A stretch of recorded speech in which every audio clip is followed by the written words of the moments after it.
Dat gaat jullie zo, hè? Als je met z'n trek buiten hoor, dat is gewoon waar. Je moet even stoppen nog, Nee, nee? de blikvanger van de band. Je moet even Het stoppen nog. gezicht.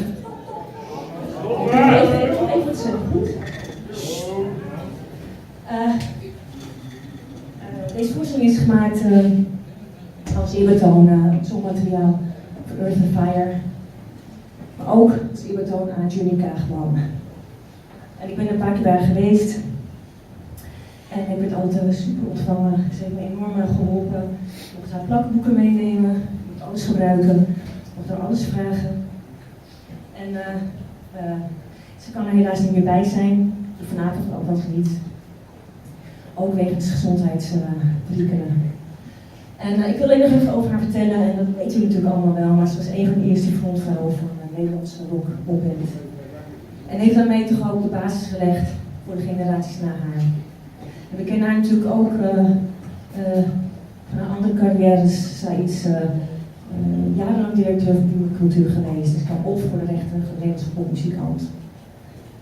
Dus wij eren haar ook vanavond, ook Judy Kaagman. Stijlicoon, sekssymbool.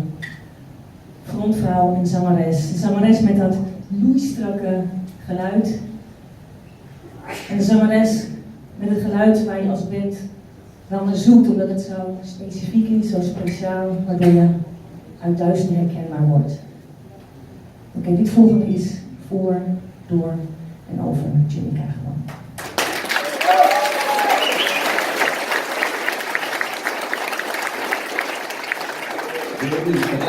Als je met z'n trek buiten hoor, dat is gewoon waar. Als frontvrouw ben je de blikvanger van de band. Het gezicht. Dat begreep ik al snel heel goed. Met zo'n zangeres als Journey. Ze keken meer naar Journey dan naar de mannen. Kennelijk waren wij niet de figuren die de vrouw aansprak in die tijd.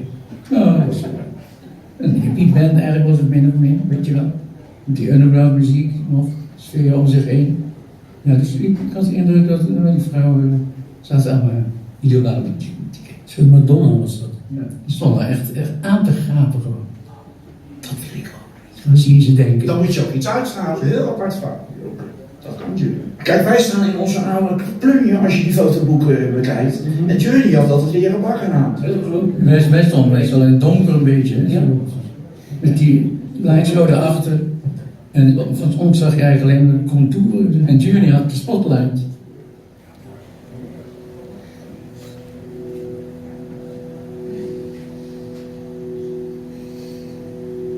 Ze maakte verfrissende muziek, anders dan ik gewend was. We waren snel goed ingespeeld. Wat wil je als je 4 keer per week optreedt? Great Slick van Jefferson Airplane was mijn inspiratiebron.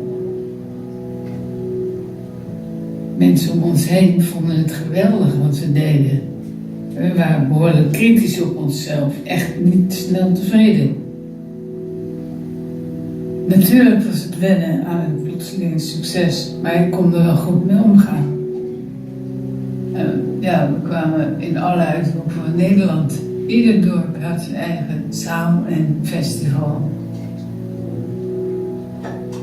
Song of the Marching Children was een mijlpaal. Ik was een van de eerste frontvrouwen van de Nederlandse rockband, samen met Mariska Veres. In die tijd bestond de pop- en de rockwereld voornamelijk uit mannen. Ik moest aanpassen, alles zelf uitvinden en me staande houden.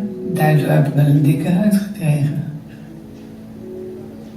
Het was bijzonder om onderdeel van een band te zijn. Samen maak je die unieke sound.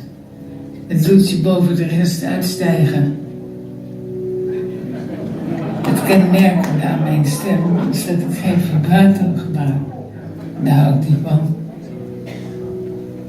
Mijn vriendin Sarah ontwierp de pakken de eerste jaren van Earth and Fire. Naderhand ging Carla V de kleding voor mij ontwerpen. Het is als band belangrijk om een goed management en de juiste contacten te hebben. En ook om zakelijk de dingen goed op orde te hebben. Muzikanten in Nederland hadden in de jaren 70 nauwelijks bestaansrecht. Ik heb als voorzitter van BV Pop daar veranderingen willen brengen.